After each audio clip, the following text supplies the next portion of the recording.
اور اس کے علاوہ حضرت ابو درداء نے رسول اللہ صلی اللہ علیہ وسلم کی یہ حدیث بھی بتائی کہ آپ نے فرمایا تھا کہ اپنے آپ کو مردہ شمار کیا کرو، یہ نہ سوچا کرو میں زندہ ہوں، کیونکہ موت کا تو کوئی وقت معین نہیں ہے، کوئی پتہ نہیں آپ کو یہاں سے اٹھ کے جانا نصیب ہوتا ہے یا نہیں ہوتا، کوئی پتہ نہیں یہ جہاں آپ بیٹھی ہیں، جہاں میں بیٹھی ہوں میں یہاں سے کھڑی ہو سکتی ہوں کہ نہیں، اللہ نے پتہ نہیں اوپر کا سانس اوپر رکھنا ہے اور نیچے کا نیچے رکھنا ہے، اللہ موت آنا کون سا مشکل ہے، اور اللہ کے لیے تو یہ کچھ بھی سب کچھ آسان ہے، تو لہٰذا اپنے آپ کو مردہ سمجھا کرو، اپنی ہر نماز ایسے ادا کرو گویا کہ ایک مرنے والے کی نماز ہے، ہر نیکی اس طرح کیا کرو جیسے یہ میرا نیکی کرنے کا آخری موقع ہے، مجھے کوئی پتہ نہیں مجھے کل یہ موقع ملتا ہے یا کہ نہیں ملتا۔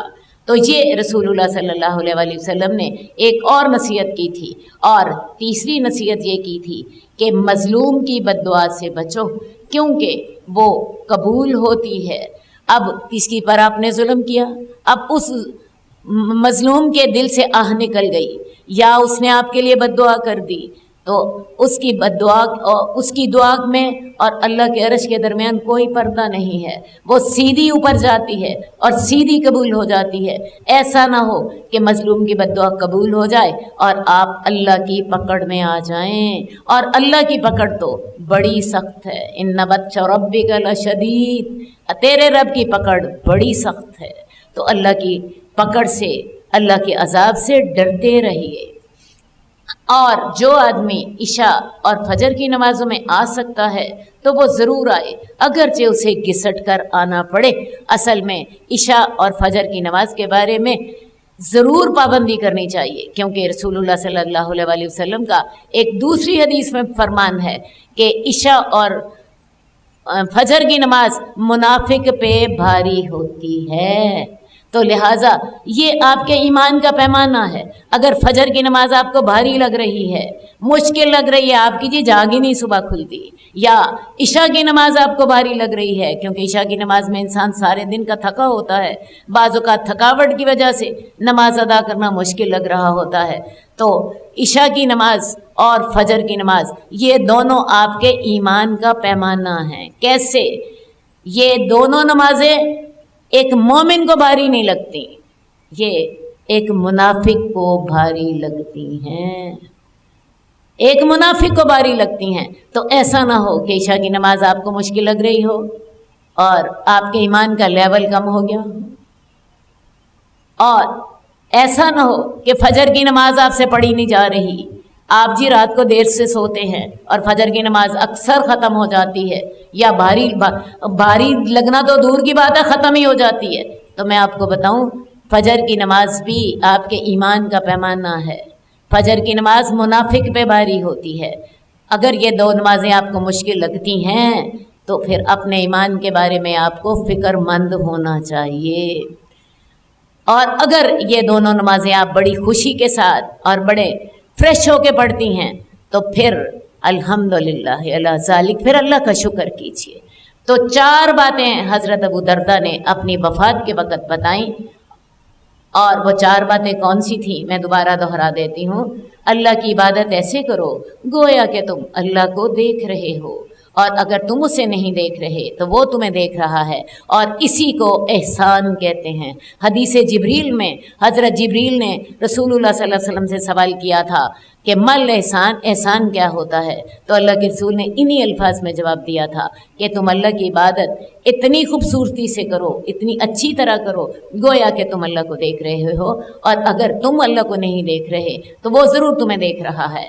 اسی طرح اپنے آپ کو مردہ شمار کرو، موت کے لیے ہر دم تیار رہو، اپنے اللہ کے ساتھ معاملے بھی صاف کر لو، بندوں کے ساتھ بھی معاملے صاف کر لو، اور مظلوم کی بد دعا سے بچو، کیونکہ مظلوم کی بد دعا بڑی جلدی قبول ہوتی ہے۔ ایسا نہ ہو کہ تم اللہ کی پکڑ میں آ جاؤ اور عشاء اور فجر کی نمازیں جو ہیں تمہارے ایمان کا معیار ہیں، یہ دونوں نمازیں منافق کے لیے بھاری ہوتی ہیں، مومن کے لیے بھاری نہیں ہوتی۔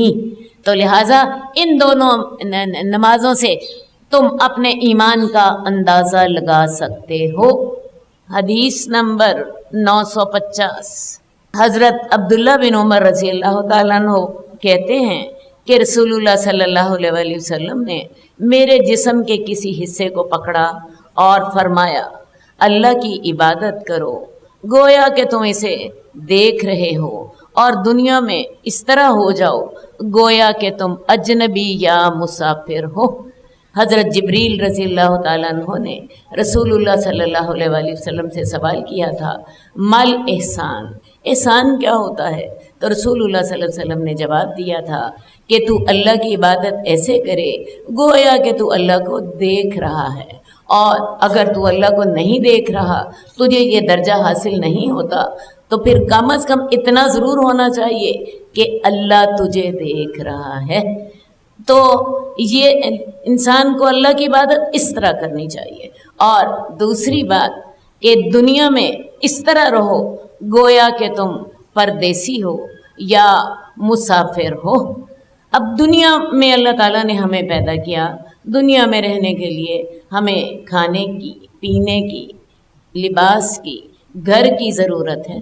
ان چیزوں کی اللہ تعالیٰ نے ہمیں اجازت دی ہے، لیکن یہ چیزیں اس حد تک اختیار کرنی چاہیے جو کہ جس کے بغیر گزارا نہیں ہوتا، کیونکہ دنیا ہمارا ٹارگٹ آف لائف نہیں ہے۔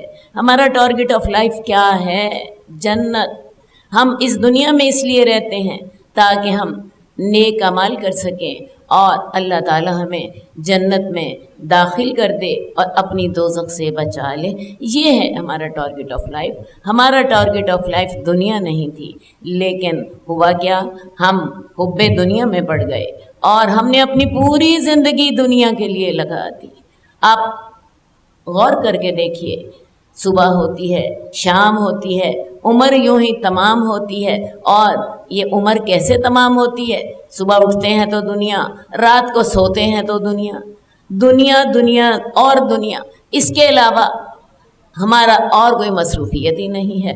مرد سارا دن کماتے رہتے ہیں تاکہ ڈھیر دنیا کی سہولتیں حاصل کر سکیں، اور عورتیں اس مال کو خرچ کرتی رہتی ہیں، اور یہی ہماری زندگی کا روٹین ہے۔